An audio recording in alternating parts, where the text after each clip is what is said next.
Hi everyone, it's Miss P. If you're watching this, you're in food science, and today we're going over the app Out of Milk. This is the web version of the app. It looks pretty much basically all the same. The app is a little easier to use, but today we'll be looking at the web version. Okay, and so more specifically, we will be using the Pantry the most, and this is what we're going to focus on right now. And so as you can see, the pantry is pretty empty, and I already have a class pantry. So you won't have anything here, and what you'll do is you'll go to New List,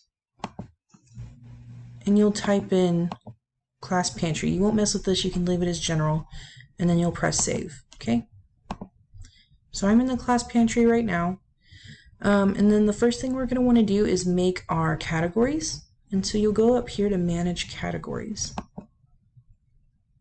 Right, and right now I should only have one category that I put in earlier. I put in deli, and so we're going to go through as a class and put in everything that we need.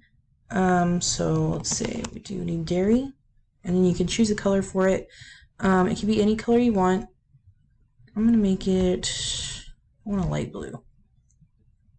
You're going to have to play around with the colors a little bit. There we go. And then create category. Okay, so once you're going to have all your categories ready, you'll go back up to Pantry, and this is where we'll start adding our items. So you'll go to New Item. Let's say we want to add our milk that we already have. I believe we have 2 gallons of milk, and so we'll label that under dairy. And then for quantity, this is percentages. We won't use that, we'll use quantity instead. Okay, so under this, you'll make sure and press or select the right one. So we're looking for gallon. And we're going to put that we have 2 gallons of milk. All right, we won't mess with the price. We don't need to do that. Under here, you can leave a note. You don't need to though. And then once that's done, you'll just press Add to Pantry. And so as you can see, it creates the category. And then underneath, you'll have milk.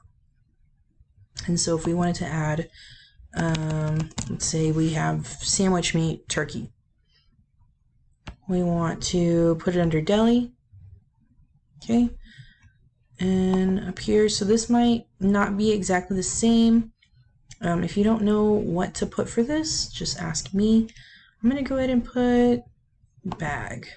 How many bags of turkey meat do we have? We don't really have any turkey meat, so I'll just put 1, and then I'll do Add to Pantry. And so under here, see again, it makes the category. And so we have our milk, our turkey, and then you'll continuously do that. When we use an ingredient, we want to make sure and edit it and make sure that we know that it's gone. And so we'll press Edit. And so from here, let's say we only have 1.5 gallons left. And I press Save. It rounds it up to 2 gallons. But when you click on here, it should say 1.5. Make sure and pay attention to that. All right, and then with your group members, you can also share this list. So you'll go to Share List. You'll be able to click any of your lists down here to share, and then you'll just add their email, the email that they use to sign up for this. Okay. And so that's all we're going to go over with the pantry today. Next time we're going to go over our shopping list, which we'll be using throughout the weeks to create our shopping list for our recipes. But the pantry is really important, and we need to keep track of it so that we don't overbuy things or we don't have anything missing. All right, so look around, play around with it, and I will see you all in class. Bye-bye.